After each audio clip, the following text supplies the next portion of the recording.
Hello everyone, welcome back to our YouTube channel. जैसा कि आप सभी को पता है, हमने इन्वायरमेंट की सीरीज़ स्टार्ट की हुई है और इसमें अभी तक हमने 6 क्लासेस जो हैं वो कंप्लीट कर ली हैं। आज जो हमारी क्लास है वो क्लास 7th है, मतलब लेक्चर हमारा 7th रहने वाला है। और इससे पहले यानी कि 6th लेक्चर में हमने बायोजियोकेमिकल साइकिल्स यानी कि न्यूट्रिएंट साइकिल इनके बारे में देखा, गैसियस और सेडिमेंट्री देखे, परफेक्ट और इम्परफेक्ट साइकिल्स के बारे में भी जाना। वाटर साइकिल के बारे में हमने पढ़ लिया, वाटर साइकिल के बारे में हमने जान लिया, सब चीज़ें उस डिटेल में नोट कर दी। इसी तरह हमने नाइट्रोजन साइकिल देखा, उसमें हर एक प्रोसेस देखा, नाइट्रिफिकेशन, एसिमिलेशन, डीनाइट्रिफिकेशन, ये सब प्रोसेस हमने नाइट्रोजन साइकिल में देखे। इसी तरह कार्बन साइकिल में भी हमने मल्टीपल चीज़ें देखी, डीकम्पोजिशन देखा, कंबशन देखा, रेस्पिरेशन देखा, और सारी चीज़ें जो कार्बन के रिलेटेड हैं वो सब हमने नोट कर ली हैं। तो हमारा प्रीवियस टॉपिक में कुछ पेंडिंग था, तो वो आज के टॉपिक में हम कंप्लीट करेंगे, जैसे कि फास्फोरस साइकिल, सल्फर साइकिल। अगर हमारे पास टाइम बच जाएगा तो हम इकोलॉजिकल सक्सेशन को भी स्टार्ट करेंगे। ठीक है, ये दो टाइप का होता है, एक होता है प्राइमरी और एक होता है सेकेंडरी सक्सेशन। ठीक है, होप करता हूँ ये जो वीडियोस बना रहे हैं हम, ये आपके लिए हेल्पफुल हैं और आपको इनको देखने के बाद आपके जो डाउट्स हैं, जो आपके टॉपिक हैं, वो क्लियर हो जाते हैं। अगर फिर भी किसी को डाउट होता है तो आप कमेंट सेक्शन में बता सकते हो, या कुछ चीज़ इम्प्रूवमेंट की जो जगह है वो भी बता सकते हो कि यहाँ पे हमें इम्प्रूवमेंट करने की ज़रूरत है। आज हम देखेंगे फास्फोरस साइकिल। तो सबसे पहले इसकी हेडिंग दे देते हैं, फास्फोरस साइकिल। ठीक है, ये जो है सेडिमेंट्री साइकिल की एग्जांपल है। ठीक है, सेडिमेंट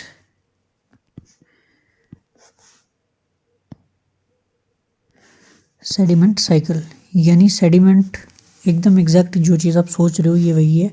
सेडिमेंट यानी कि रॉक फॉर्म में ये फास्फोरस है ये होता है रॉक्स में। ठीक है, लेयर बाय लेयर जो जब सैंड सिल्ट वगैरह इकट्ठा होता है हाई प्रेशर के अंडर आके दब के जो है ये सेडिमेंट्री रॉक्स को बनाता है। ठीक है, तो ज़्यादा जियोग्राफी में नहीं जाएंगे, हम अपने सब्जेक्ट में पे फोकस करते हुए इसको लिखना स्टार्ट करते हैं। ठीक है, ये जो है सब ह्यूज अमाउंट में प्रेजेंट होता है अर्थ की क्रस्ट में, स्पेसिफिकली जो फॉस्फेट रॉक्स होती हैं उनमें। ठीक है, फॉस्फेट आयन और जो मिनरल्स होते हैं ये रिलीज होते हैं रॉक्स से through the process of weathering event.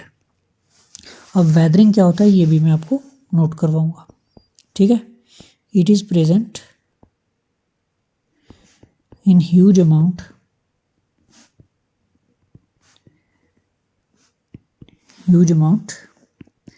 in the earth's crust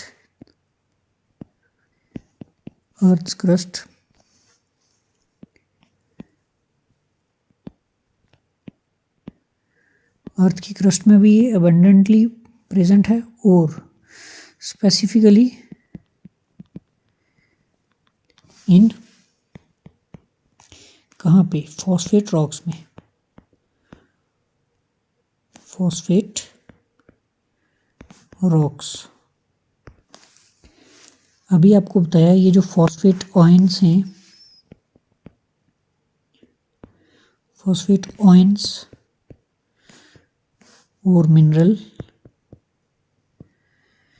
ये जो हैं रिलीज होते हैं और released from the rocks through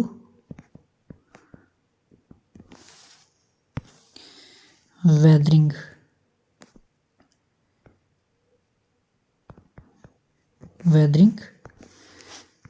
events। Weathering क्या होता है, तो यहाँ पे हम वेदरिंग को लिखते हैं disintegration of rocks.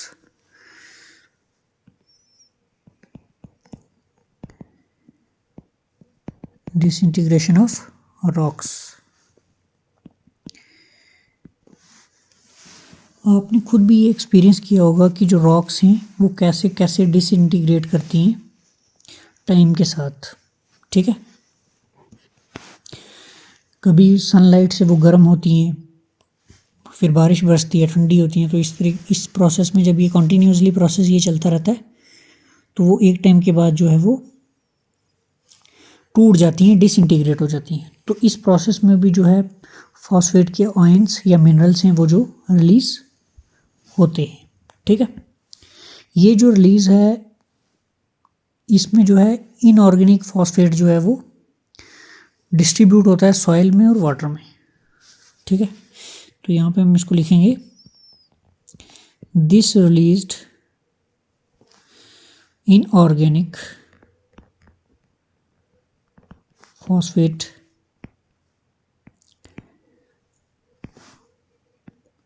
get distributed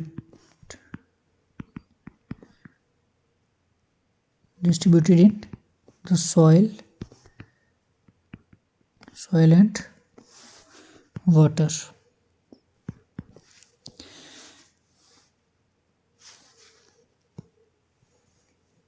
इसलिए जो है 10 इनऑर्गेनिक फॉस्फेट सॉइल और वाटर में मिक्स हो रहा है। इसलिए जो इनऑर्गेनिक फॉस्फेट है इसको कौन टेक कर रहा है, कौन ले रहा है इसको, taken up by the plants and then move to the higher trophic level. Taken up by the plants, क्योंकि हमने जो है अपना ट्रॉपिक लेवल्स के बारे में हमने पढ़ा है और वहाँ पे हमने देखा है कि कैसे प्राइमरी प्रोड्यूसर्स जो होते हैं वो हायर लेवल को जो है ये पास ऑन करते हैं, ठीक है। Then move up to the higher trophic level, ठीक है। छोटे ट्रॉपिक लेवल से उठकर ये ऊपर के ट्रॉपिक लेवल की तरफ ये जो है जाते हैं, ठीक है। कैसे, तो ये हमने ट्रॉपिक लेवल इंटरेक्शन में हमने देखा है कैसे जो है प्राइमरी प्रोड्यूसर्स को कंज्यूम करते हैं हर्बीवोर, उसके बाद नेक्स्ट प्रोसेस में ये जाते हैं, उसके बाद टर्शरी कंज्यूमर जो है सेकेंडरी टर्शरी इनको कंज्यूम करते हैं, ठीक है। And incorporated into organic, inorganic को प्लांट कंज्यूम करते हैं और फिर उसके बाद ये ऑर्गेनिक मॉलिक्यूल्स जैसे कि डीएनए वगैरह जो है वो उसमें कन्वर्ट हो जाते हैं, such as DNA, RNA etcetera, ठीक है। अब इसमें एक प्रोसेस और होता है, लेटर स्टेज में जो फॉस्फेट होता है ये रिलीज होता है कहाँ पे, back into soil after the death of living organism, और ये फिर से सॉइल में जो है एंड अप हो जाता है और इसी तरह ये रिवर्स और ओशियंस में भी चला जाता है। Finally in the river and ocean it get incorporated into sediments over a period of time, यानी कि जियोलॉजिकल टाइम स्केल पे ये होता होगा, बट ऐसा प्रोसेस जो है इसका रहता है। तो यहाँ पे हम इसको नोट करेंगे। फर्दर इसके साथ क्या होता है, ड्यूरिंग द लेटर स्टेजेस में क्या होता है कि जो फॉस्फेट होता है, तो phosphate is released back into the soil after the death of living organism. वो वाले लिविंग ऑर्गेनिज्म जो अभी यहाँ पे इसको कंज्यूम कर रहे थे, कहाँ पे, ये, ठीक है, और क्या बना रहे थे, ऑर्गेनिक मॉलिक्यूल्स बना रहे थे, ठीक है। Living organisms and forms the soil and it ends up in the river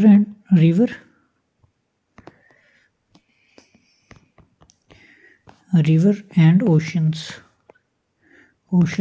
ठीक है, रिवर और ओशंस में ये फाइन जो है चला जाता है। यहाँ पे इसको अच्छा सा टच देते हैं तो लिखते हैं फाइनली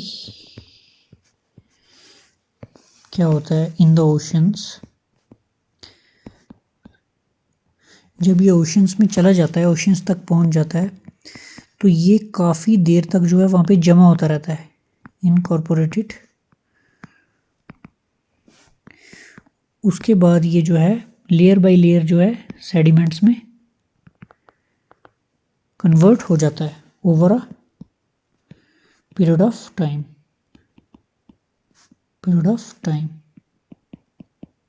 ठीक है। और फिर से ये जो है फॉस्फेट में कन्वर्ट हो जाता है, क्योंकि सेडिमेंट्स में वापस से ये रॉक वगैरह बन जाएगा। इस तरह जो ये फॉस्फोरस साइकिल को जो है कंप्लीट करता है। यहाँ पे इसका कलर चेंज कर लेते हैं, ठीक है। लिखता है period of time and completes the phosphorus cycle. अब हम देखेंगे फॉस्फोरस साइकिल का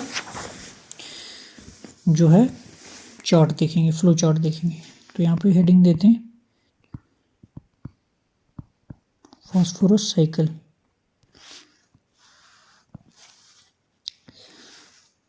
तो सन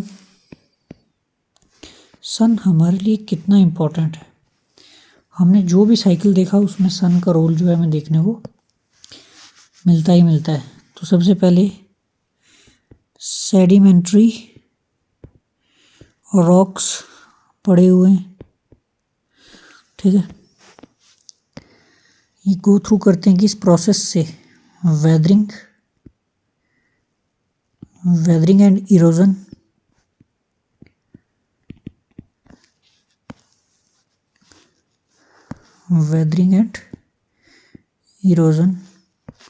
कहाँ जाते हैं, वाटर्स में जाते हैं, वाटर बॉडीज में जाते हैं। वाटर रेजर्वायर लिख लेते हैं, वाटर रेजर्वायर्स प्लस सॉइल में, है ना।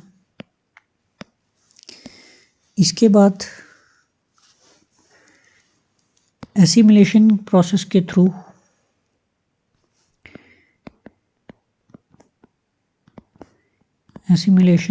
ये इनको प्लांट्स और एनिमल कंज्यूम कर लेते हैं। Plants and animals again soil, then deep sea sediments, और ये सेडिमेंट्स मिलियन ऑफ ईयर्स के बाद सेडिमेंट्री रॉक्स जो है वो उनमें कन्वर्ट हो जाते हैं। प्लांट्स के बाद सॉइल में कैसे पहुंचे तो ये भी हम देखेंगे।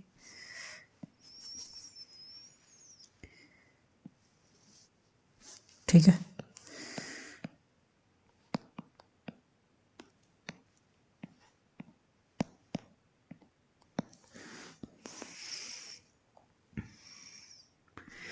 प्लांट के बाद सॉइल्स में कैसे डेथ किसकी, प्लांट और एनिमल्स की सड़ गल जाना, डेथ और एक्सक्रेटा जो ये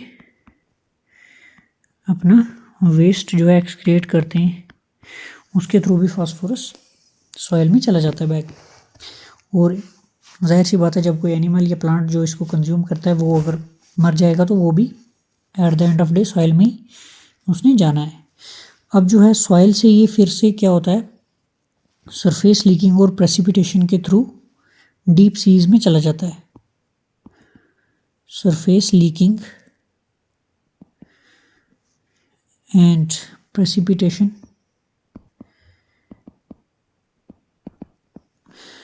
इसके थ्रू ये फिर से डीप सी में चला जाता है। और यहाँ पे mineralisation plus tectonic activities, mineralisation plus tectonic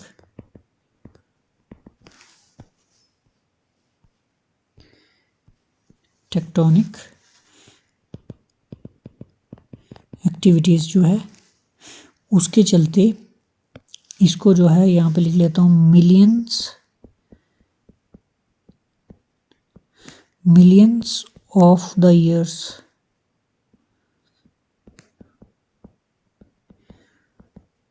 के बाद ये जो है फिर से सेडिमेंट्री रॉक्स में कन्वर्ट हो जाते हैं। होप करता हूँ ये पूरा फॉस्फोरस साइकिल आपको समझ में आया होगा, क्या प्रोसेस रहता है। और अगर किसी को समझ में नहीं आया तो वीडियो फिर से आपने देखनी है, ठीक है। नहीं देखोगे तो भी कोई इशू नहीं है, क्योंकि समझना इतना ज़रूरी नहीं है। सिर्फ JKSSB का फॉर्म लगाना जो है वो इम्पोर्टेंट है। अब हम देखेंगे सल्फर साइकिल को, ठीक है। तो सल्फर साइकिल जो है ये भी एक सेडिमेंट साइकिल की ही एग्जांपल है। इसमें जो सॉइल और सेडिमेंट्स हैं वो एक्ट करते हैं एज अ रिजर्वायर। किसके लिए? सल्फर के लिए, ठीक है। जैसे कि कोल हो गया, ऑयल हो गया या पीट, ठीक है।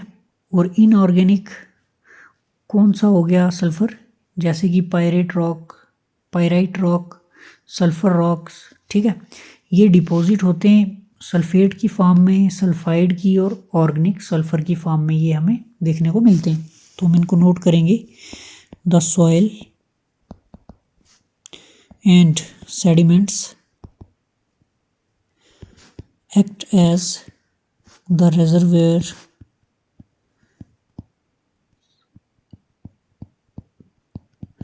reservoir where sulfur is locked। Sulfur इनके अंदर जो है बंद पड़ा होता है। एज ऑर्गेनिक भी होता है सल्फर। ऑर्गेनिक की यहाँ पे हम एग्जांपल्स देखेंगे, जैसे कोल हो गया। कोल में मिलता है हमें नेचुरल गैस, ऑयल में मिलता है हमें जो क्रूड ऑयल वगैरह हो गया, ठीक है। और इनऑर्गेनिक सल्फर है जो वो हमें देखने को मिलता है पाइराइट रॉक्स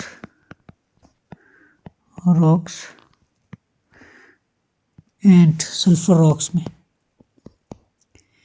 ये सल्फर का स्पेलिंग अगर मैंने गलत लिखा तो इसको आप अपने एंड से इसको करेक्ट कर लेना। सल्फर रॉक्स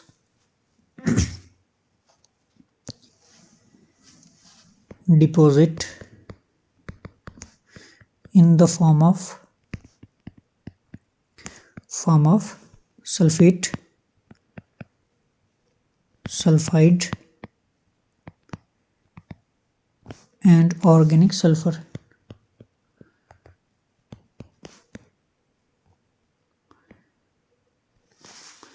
पता नहीं है SUL FUR है, सल्फर है, PHUR है। Once it expose to the air, जब ये एक बार हवा में एक्सपोज हो जाता है, ये ऑक्सीजन के साथ कंबाइन हो जाता है और क्या बन जाता है? सल्फेट, SO4, ठीक है। तो लिखते हैं once it exposed to the air it combines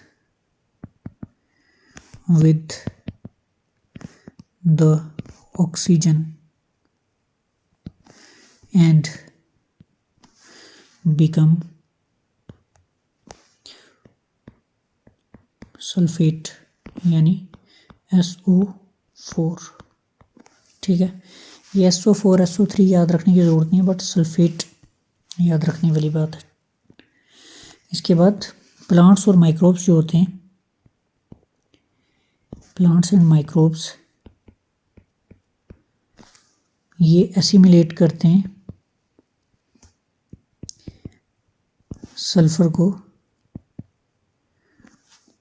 sulphate को और कन्वर्ट करते हैं इसको कन्वर्ट इनटू ऑर्गेनिक फॉर्म्स, इसको फिर से ऑर्गेनिक फॉर्म में कन्वर्ट करते हैं. Then as animals consume plant या plants, the sulfur moves through food chain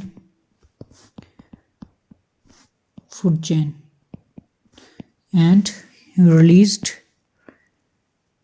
when organism dies and decompose.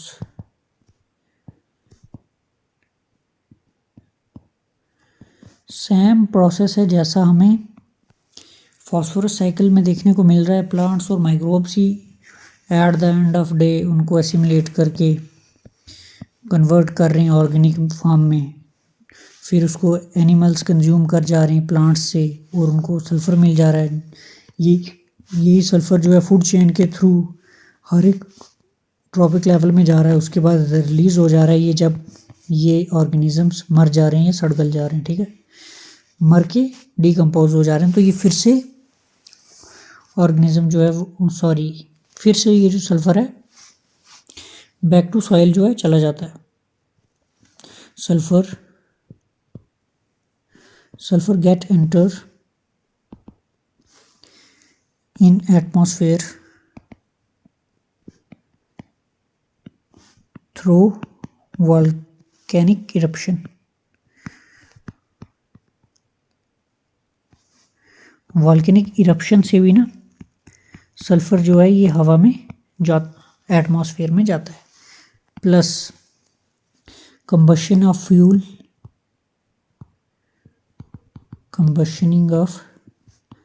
fuels, decomposition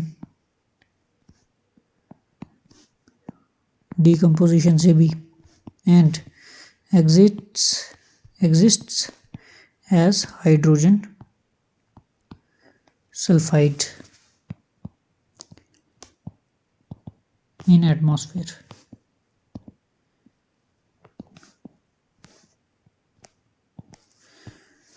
ठीक है, सल्फ़र क्या करता है, एटमॉस्फेयर में एंटर होता है through volcanic eruptions, combustioning of fuel, decomposition. उसके बाद ये जो है हाइड्रोजन सल्फाइड की फॉर्म में एग्जिस्ट करता है. कहाँ पे, एटमॉस्फेयर. ठीक है, 4 स्फीयर हमने देखे थे. एटमॉस्फेयर में ये जो है एंटर हो जाता है और फिर ये क्या होता है, ऑक्सीडाइज हो जाता है. It gets oxidised into sulfur oxide, sulfur PHUR oxide. This sulfur oxide के बाद then get back to the earth. Oxide then get, इसके बाद ये वापस से अर्थ सरफेस में जो है ये चला जाता है. Get back to earth after being dissolved in the rain water as sulfuric acid.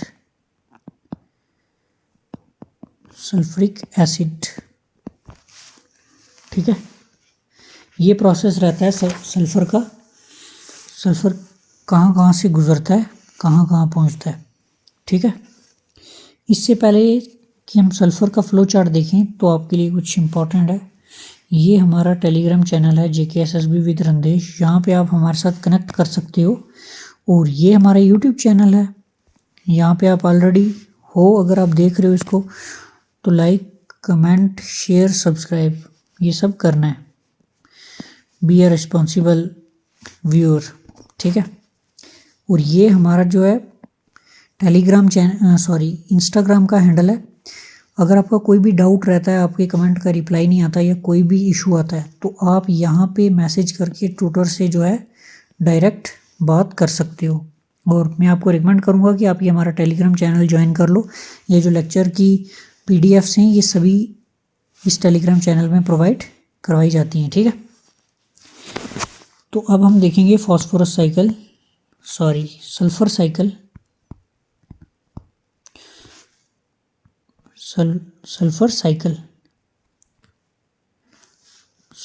Sulphur cycle का हम फ्लो चार्ट देखेंगे। तो सबसे पहले सल्फेट, ठीक है, सल्फाइट, सल्फर और ऑर्गेनिक सल्फर कंपाउंड्स, ठीक है, कंपाउंड्स, सल्फर कंपाउंड्स।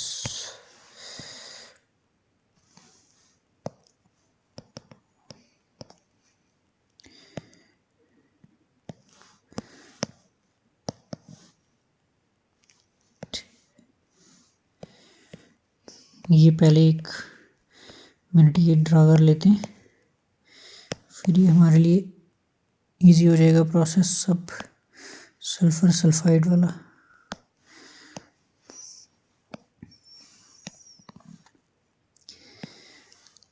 अब जो है हमें दिखता है पहले एक पूरा साइकिल है, ये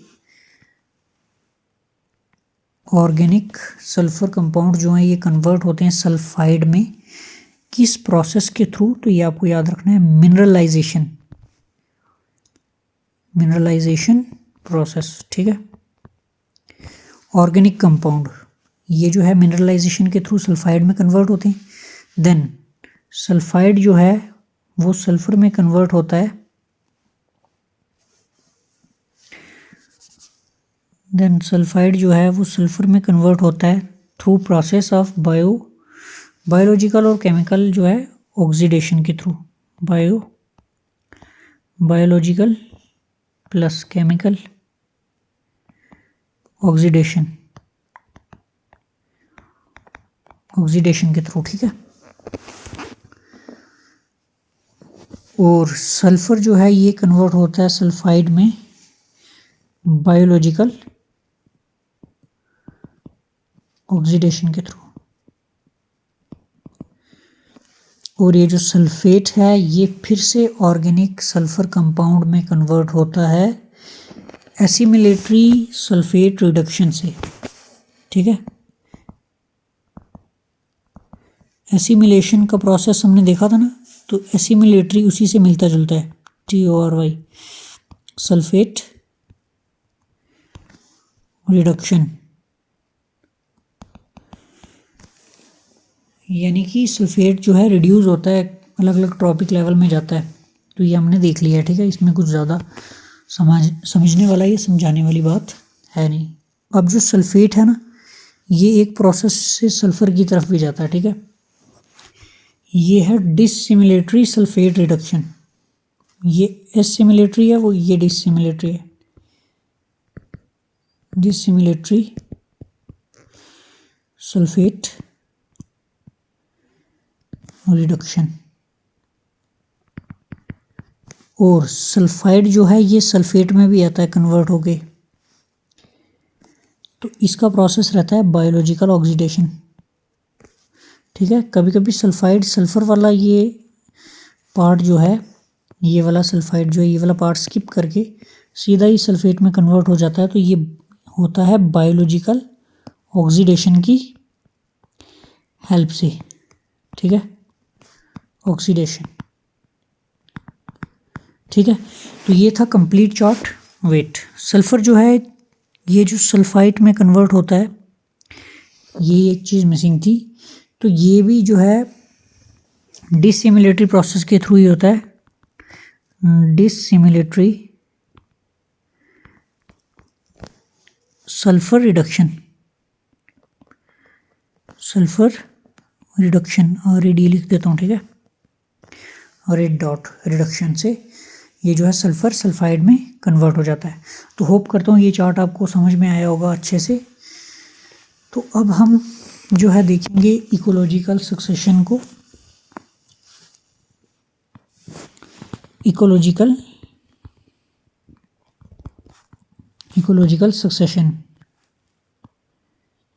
सक्सेशन टर्म ही अपने आप में काफ़ी सारी चीज़ों को डिफाइन करती है, बट जिसको सक्सेशन का मतलब नहीं पता तो उसको एक सिंपल सी एग्जांपल के थ्रू मैं बताता हूँ सक्सेशन क्या होता है। सक्सेशन ये प्रोसेस है कि जैसे कोई आदमी किसी को रिप्लेस करता है, तो इकोलॉजिकल सक्सेशन क्या होगा कि कैसे कैसे जो कम्युनिटीज़ हैं, कैसे कैसे जो चेंजेस आते हैं कहाँ पे इकोलॉजी में, तो वो सब हम इसमें देखते हैं। तो इसकी डेफिनेशन सबसे पहले इसको डिफाइन कर लेते हैं। तो it is a process where one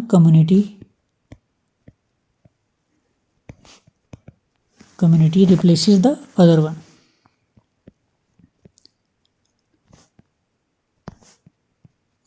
ठीक है, अदर वन, ये वही सक्सेशन का वही प्रोसेस है कि जैसे अगर किसी का बाप राजा है, तो अगर किसी का बाप राजा है तो उसका सन आगे उसका सक्सेसर होगा, उसको रिप्लेस करेगा। जब कभी वो छोड़ेगा तो उसका सक्सेसर जो है उसका सन होगा। तो इसी तरह जो है इकोलॉजी में जब एक कम्युनिटी दूसरी कम्युनिटी को रिप्लेस करती है तो ये इसको इकोलॉजिकल सक्सेशन कहते हैं, ठीक है। Other one until a stable and mature community develops, ठीक है।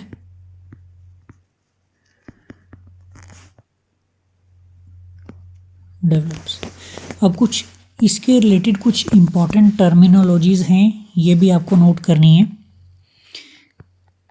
इम्पॉर्टेंट टर्मिनोलॉजीज़, ठीक है। पहला है पायनियर कम्युनिटीज़,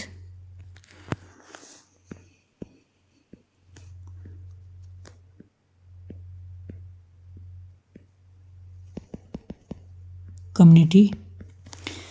इसके बाद आती है क्लाइमैक्स। क्लाइमैक्स वही है जैसा मूवी में क्लाइमैक्स होता है, कम्युनिटी। और थर्ड वन जो है, इसको यहाँ पे लिख लेते हैं, इसको बोलते हैं सीरीज कम्युनिटी।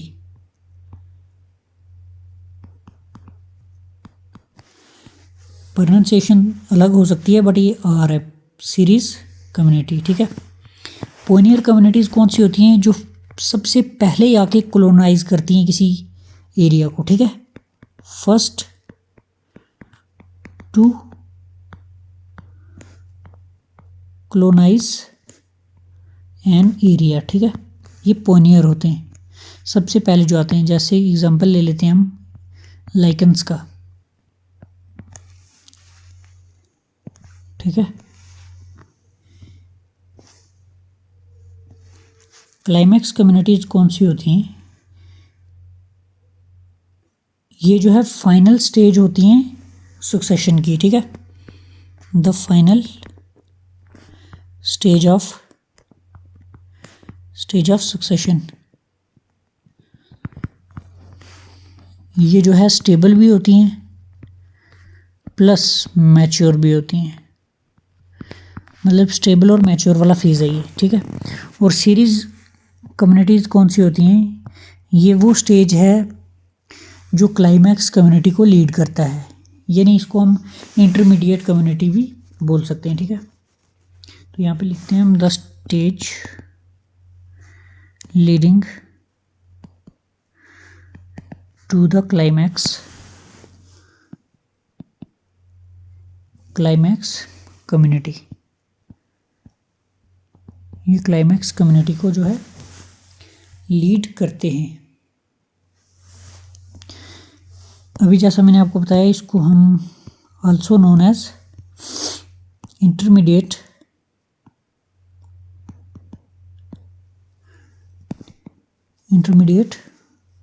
कम्युनिटीज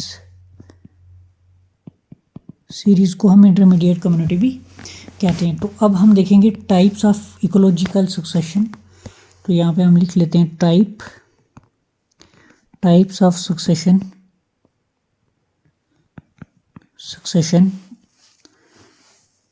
पहला प्राइमरी और दिस वन इज सेकेंडरी। तो ये अब मैं होप करता हूँ आपको थोड़ा थोड़ा आप इसको रिलेट कर पाओगे।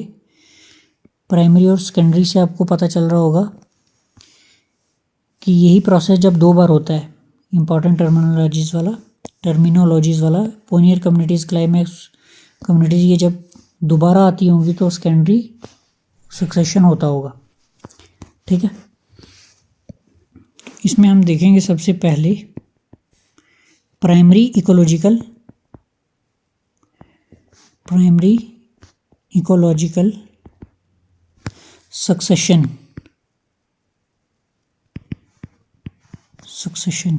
ठीक है, इसको हम ना नेक्स्ट पेज से स्टार्ट करते हैं। तो यहाँ पे हमें देखने को क्या मिलता है, ये जो प्रोसेस है ये एक बैरन एरिया से स्टार्ट होता है। ठीक है, जैसे कि कोई बेयर रॉक होती है इनिशियल स्टेज पे जहाँ पे कोई भी वेजिटेशन नहीं होती है।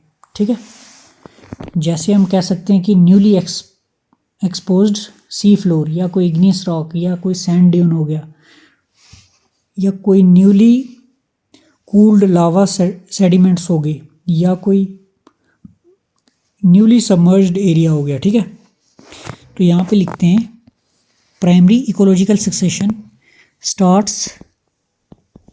स्टार्ट्स फ्रॉम बेयर या barren areas like bare rocks with no vegetation. मतलब आप ऐसा मान के चलो कि जब अर्थ बनी थी, जब अर्थ जो है एक आग का गोला थी, कूल डाउन होने का प्रोसेस शुरू हुआ, और उसमें जो सबसे पहली कम्युनिटीज़ जो आई, पोनियर कम्युनिटीज़ जो थी, जो फर्स्ट टाइम आके इकोलॉजी में एग्जिस्ट करना शुरू करती हैं, तो ये उनकी बात करता है। इसकी एग्जांपल हम देखते हैं। जैसा मैंने आपको बताया कि ये बैरन एरिया से जो है स्टार्ट होता है। ठीक है, प्राइमरी इकोलॉजिकल सक्सेशन जो है, जैसे बेयर रॉक्स होगी विद नो वेजिटेशन, इस पे फोकस रखना है, कुछ भी नहीं होता तब।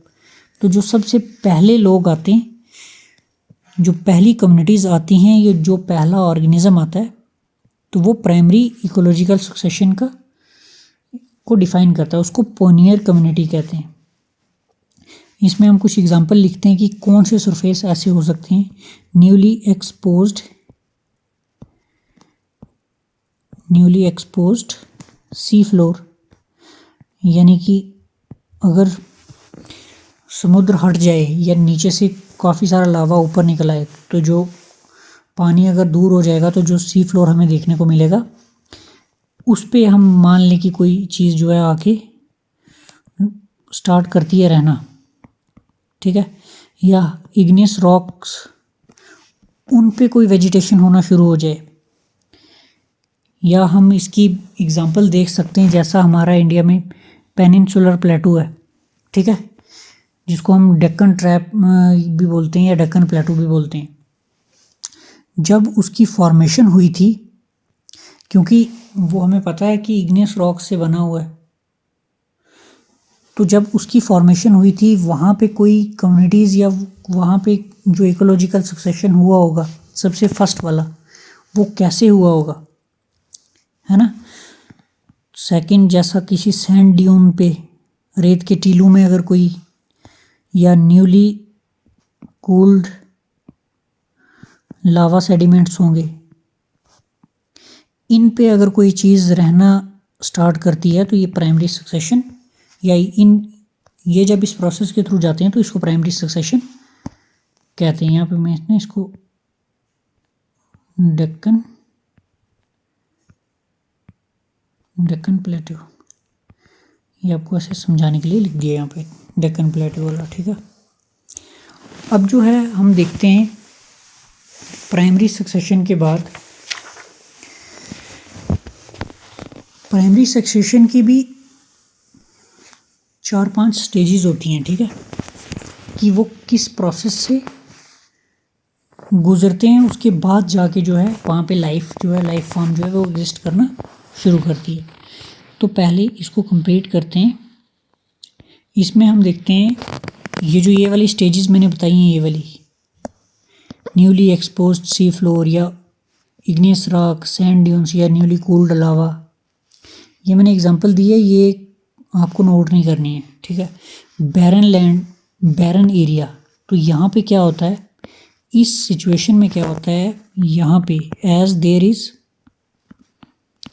नो सॉइल, पता ही नहीं होता किसी को कि सॉइल के बारे में, and the conditions are too hostile, condition बहुत ज़्यादा हॉस्टाइल होती हैं, to sustain life, sustain life, इसलिए जो ये सक्सेशन है ये स्लोअर होता है, द सक्सेशन इज स्लोअर, ठीक है। तो इसकी जो है 5 स्टेजेस होती हैं, वो भी हम देखेंगे। 5 स्टेजेस,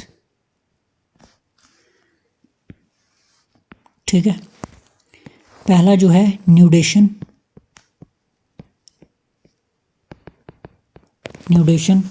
न्यूडेशन जो है ये डेवलपमेंट होती है बैरन एरिया की, ठीक है, जो कि विदाउट एनी लाइफ फॉर्म है।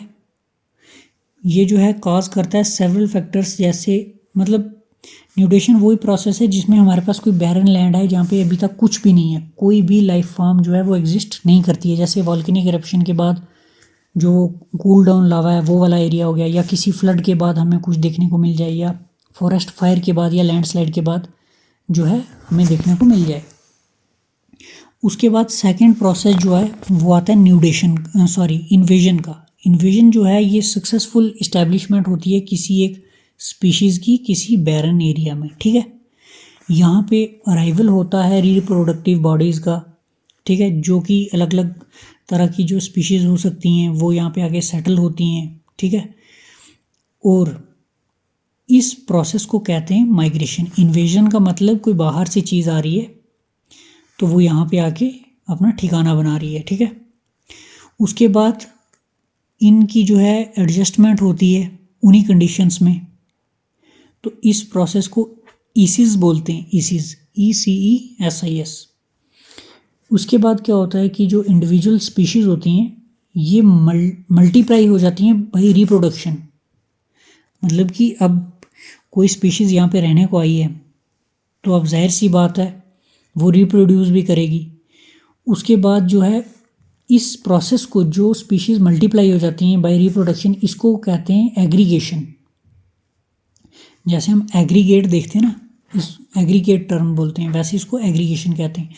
उसके बाद जो थर्ड प्रोसेस रहता है वो रहता है कंपटीशन का, और हाँ जो थर्ड प्रोसेस रहता है वो रहता है कंपटीशन का। जब एग्रीगेशन हो जाता है तो इंडिविजुअल स्पीशीज़ जो है आपस में एक दूसरे से compete करते हैं खाने पीने के लिए, रिसोर्सेज के लिए, जैसा अभी ह्यूमंस का चल रहा है। तो काफ़ी एक दूसरे के साथ compete करते हैं, कभी वेनेजुएला में कर लेते हैं कांड रिसोर्सेज को ऑक्यूपाई करने के लिए, कभी कुछ कर लेते हैं, कभी पाकिस्तान में बलूचिस्तान का करवा लेते हैं, मेड इन अमेरिका के हथियार ला के बलूचिस्तान आर्मी को देके, मतलब BLA को देके। तो फोर्थ प्रोसेस जो है वो रिएक्शन होता है। अब ये जो मॉडिफिकेशन हुई है इन्वायरमेंट में, है ना, ये जो है ऑर्गेनिज्म इसको क्या करते हैं, इन्फ्लुएंस करते हैं, तो इस प्रोसेस को कहते हैं रिएक्शन। और पांचवा जो प्रोसेस है इसमें, जो फिफ्थ स्टेज है, इसको कहते हैं स्टेबलाइजेशन, यानी कि जिसको हम क्लाइमैक्स भी कहते हैं। इस स्टेज में क्या होता है, जो फाइनल जो है क्लाइमैक्स कम्युनिटीज़ हैं वो यहाँ पे आती हैं, बिकेम मोर और लेस, पर एक पर्टिकुलर इन्वायरमेंट में और उसको स्टेबल करती हैं। तो इस प्रोसेस को स्टेबलाइजेशन कहा जाता है। न्यूडेशन का प्रोसेस बहुत नैरो है और स्टेबलाइजेशन का प्रोसेस बहुत ब्रॉडर है। ठीक है, इसके बाद हम देखते हैं सेकेंडरी सक्सेशन। तो ये वाला जो टॉपिक है अब हम नेक्स्ट वीडियो में देखेंगे, बट मोर और लेस मैं थोड़ा सा इसमें यहाँ पे लिखूँगा। न्यूडेशन, invasion, after that competition,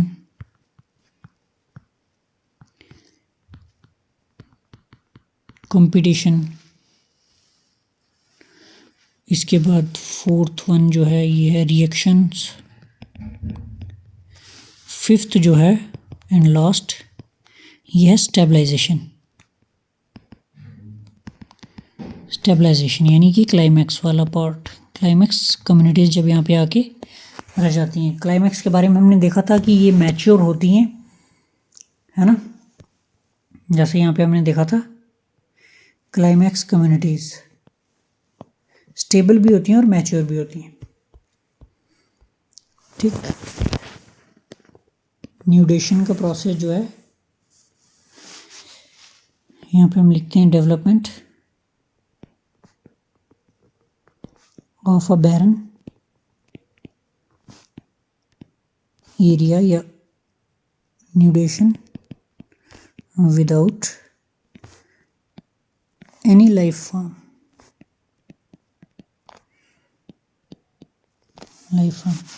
ये इसका कारण कुछ भी हो सकता है। यहाँ पे कॉजेज लिख लेता हूँ, कॉजेज यहाँ पे हैशटैग डाल देते हैं। कॉजेज कुछ भी फैक्टर हो सकते हैं, जैसे वॉल्केनोज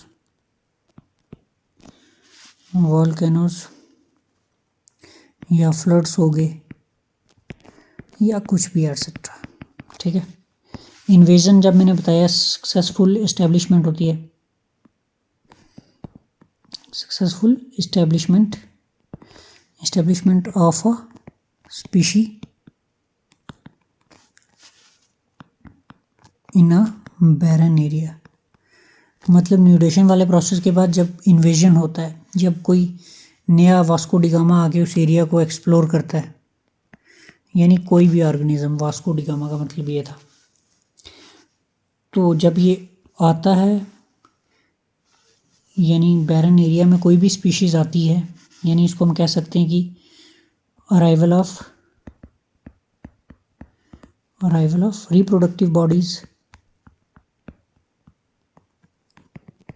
रिप्रोडक्टिव बॉडीज़। और फिर ये क्या करते हैं,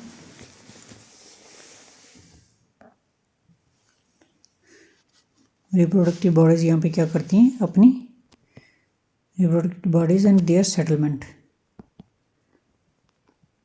settlements in new bare area.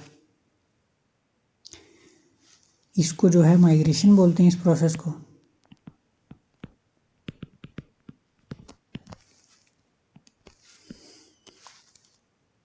अब कंपटीशन क्या होता है? हाँ, कंपटीशन से पहले हम इसी में अराइवल ऑफ न्यू में हम एक और चीज़ देखेंगे जो मैंने आपको बताया था। ये जो है माइग्रेशन कर जाते हैं, फिर ये अडॉप्ट भी हो जाते हैं उसी इन्वायरमेंट के हिसाब से। ठीक है, और ये जो है इंडिविजुअल स्पीशीज़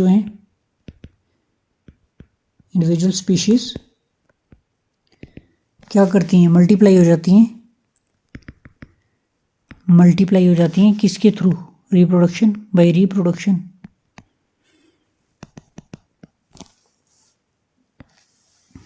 इस प्रोसेस को क्या बोलते हैं? दिस इज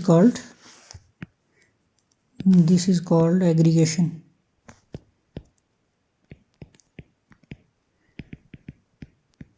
ठीक है, एग्रीगेशन के बाद क्या होता है भाई, कंपटीशन होता है। जब इतने सारे लोग हैं तो उनको खाने पीने के लिए भी कुछ चाहिए, ठीक है। आफ्टर एग्रीगेशन, यहाँ पे लिख लेते हैं मार कुटाई। The individual species compete with other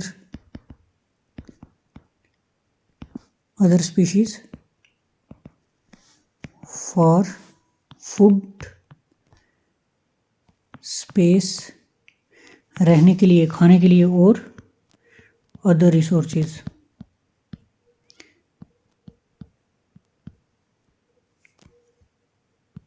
सभी कामों के लिए यहाँ पे मार कुटाई शुरू हो जाती है। अब इस मार कुटाई का रिएक्शन हमें क्या देखने को मिलता है कि इन्वायरमेंट में कुछ इस हिसाब से मॉडिफिकेशंस आने लग जाती हैं जो कि उन ऑर्गेनिजम्स की लाइफ को इन्फ्लुएंस करती हैं, ठीक है। The modification of the environment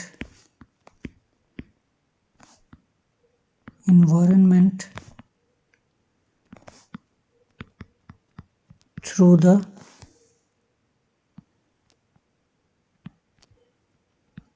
the influence of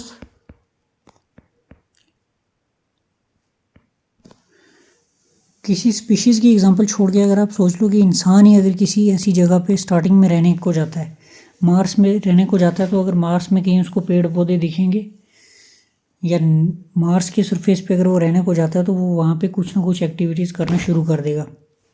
जब मार कुटाई होगी कम रिसोर्सेज के लिए तो वहाँ पे वो कुछ अपने खुद के रिसोर्सेज भी लगाना शुरू कर देगा। लिविंग ऑर्गेनिजम्स ऑन इट, जो भी लिविंग ऑर्गेनिज्म रह रहे होते हैं वो अपने हिसाब से मॉडिफिकेशन करते हैं, उसको रिएक्शन कहते हैं इसको, ठीक है।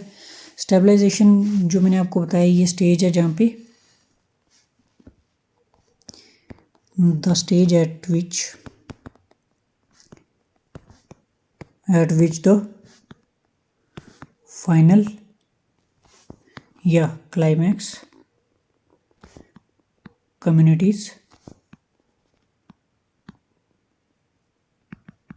community become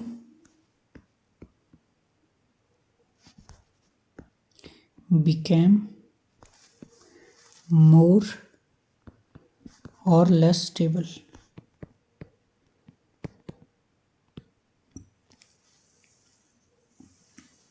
Stabilized, more or less stabilized।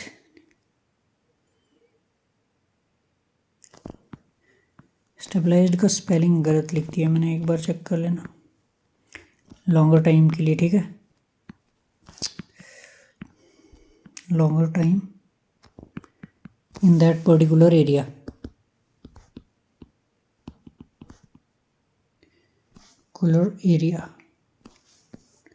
ये particular environment is known as stabilization।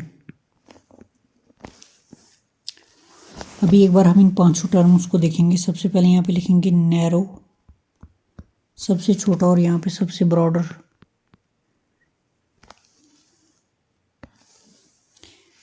ठीक है,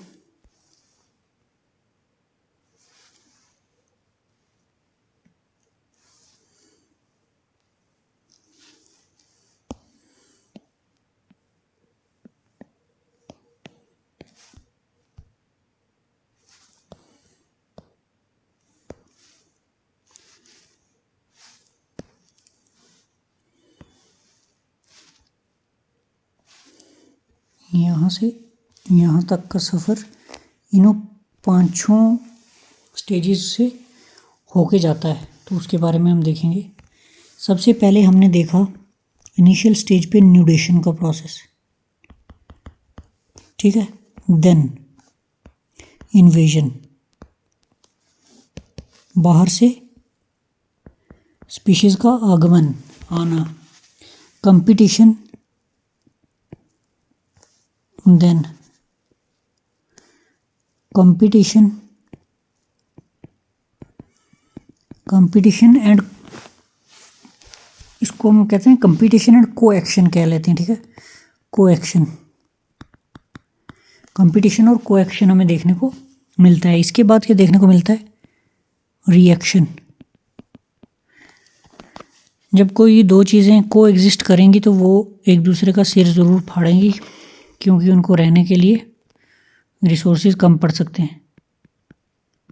स्टेबलाइजेशन आ गया लास्ट वाला प्रोसेस, और इसको क्लाइमैक्स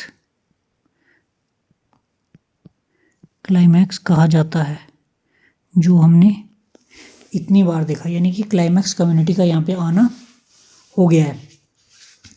अब यहाँ तक पहुँच आए तो इसका एक छोटा सा, इसकी एक छोटी सी जो डायग्राम है वो भी बना ही लेते हैं।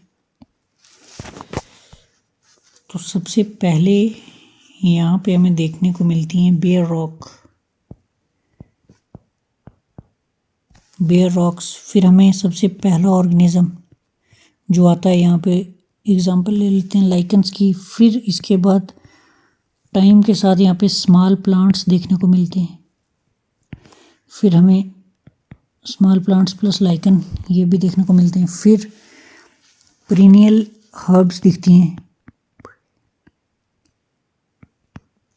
जो कि हर टाइम होती हैं। सदाबहार हर्ब्स या ग्रासेस हमें देखने को, हर्ब्स का हमें ग्रासेस देखने को मिलते हैं, ठीक है।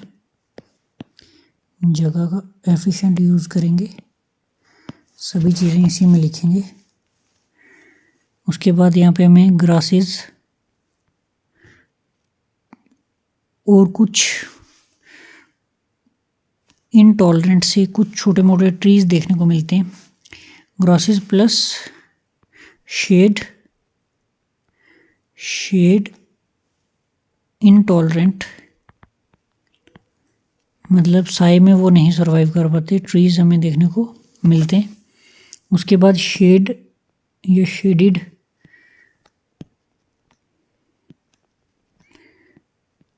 शेड टॉलरेंट ट्रीज हमें देखने को मिलते हैं फाइनल स्टेज में, ठीक है। अभी यहाँ पे हमें इसका ब्रेकअप भी एक बार अच्छे से चेक करना है। ब्रेकअप को चेक करो भाई। एक यहाँ तक, ये यहाँ तक, देन ये क्लाइमैक्स स्टेज। अभी ये जो चार्ट है ये वाला ना, अभी हमें जब हम सेकेंडरी सक्सेशन देखेंगे उसमें भी हमें सेम बनाना पड़ेगा, ठीक है। ये आ गया फर्स्ट, बस अब इसी को कॉपी पेस्ट करते चलेंगे। Second, third, fourth and fifth.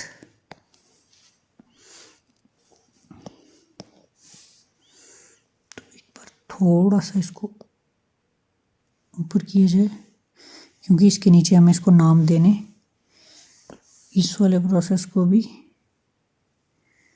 उठा के थोड़ा सा ऊपर की ओर धकेल दिया जाए। ये सबसे पहला जो प्रोसेस है, यहाँ पे हमें बेयर रॉक्स देखने को मिलती हैं। मतलब ये कुछ भी ड्राई, यहाँ पे कुछ भी नहीं है, ठीक है। मान लो कि अभी ये वॉल्केनोज ठंडे हुए हैं, तो ये वो सरफेस है। इसके बाद हमें यहाँ पे कुछ लाइकन्स देखने को मिलती हैं, तो इसको मैं कैसे ही ड्रा करूँगा, बट चलो इसी सरफेस के ऊपर मैंने कुछ ये छोटे छोटे डंडे डाल दिए हैं, ठीक है। ये वाली ना पोनियर स्टेज है। सबसे फर्स्ट क्या चीज़ यहाँ पे आई, तो वो थे लाइकन्स। उसके बाद स्मॉल प्लांट्स भी देखने को मिलते हैं हमें। अब यही सरफेस जो है ना, इसको मैं यही सरफेस को हम यहाँ पे उठा के यहाँ पे फेंक देते हैं, ठीक है। थोड़ा इसको बड़ा भी कर लेते हैं। यही सरफेस है। अब इस सरफेस पे हमें क्या देखने को मिलता है, कुछ थोड़ी सारी हरकतें देखने को मिलती हैं, कोई छोटे मोटे ग्रासेस, स्मॉल प्लांट्स देखने को मिलते हैं। अब यहाँ से जो है ये स्टेज शुरू हो जाती है नेक्स्ट। तो यहाँ से अब इसमें थोड़े सारे चेंजेस आना शुरू हो जाते हैं। यहाँ पे हमें सॉइल वगैरह देखने को मिल जाती है और यहाँ पे हमें कंप्लीट प्रोसेस जो हमारा होना स्टार्ट हो जाता है।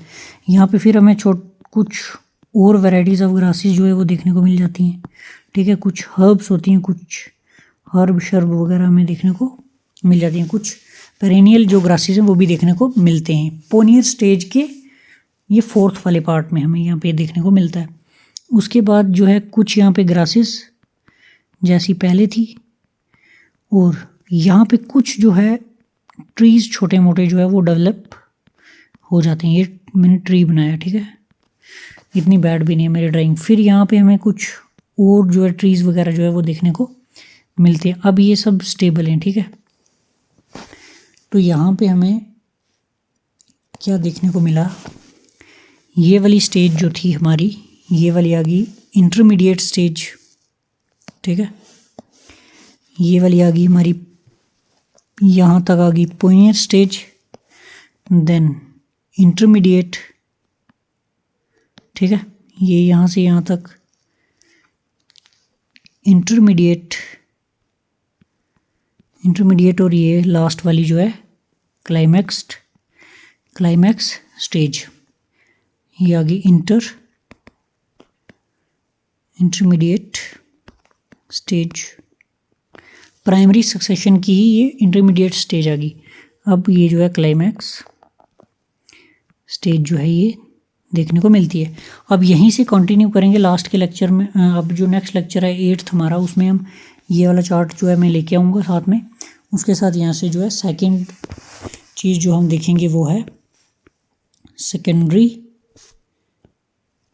सक्सेशन, ठीक है। तो ये हम देखेंगे, फिर इन दोनों का हम कंपैरिजन भी करेंगे। अब जो है ना इसमें काफ़ी कम चीज़ रह गई है, सेकेंडरी सक्सेशन वाला इतना बड़ा नहीं है। फिर हम कुछ और तरह के जो है सक्सेशन देखेंगे, जिसमें ऑटोजेनिक सक्सेशन यहाँ पे लिख देते हैं, व्हाट नेक्स्ट। तो सेकेंडरी सक्सेशन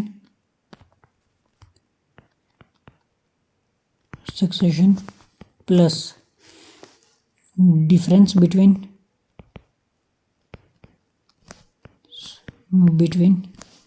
प्राइमरी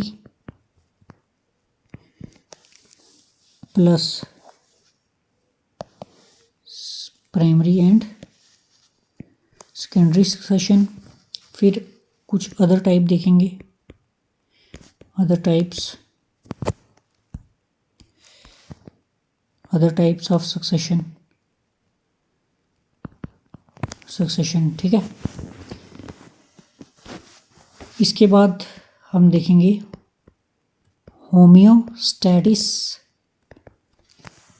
ठीक है। तो यहाँ पे मैं आपको बताता चलूँ, ये कुछ हमारे नेक्स्ट टॉपिक रहने वाले हैं नेक्स्ट लेक्चर के, 7th लेक्चर के। तो थैंक यू आप सभी का हमारे साथ बने रहने के लिए। अगर कोई भी चीज़ या कोई भी डाउट है तो ये हमारा टेलीग्राम चैनल है, आप यहाँ पे पूछ सकते हो। Once again thank you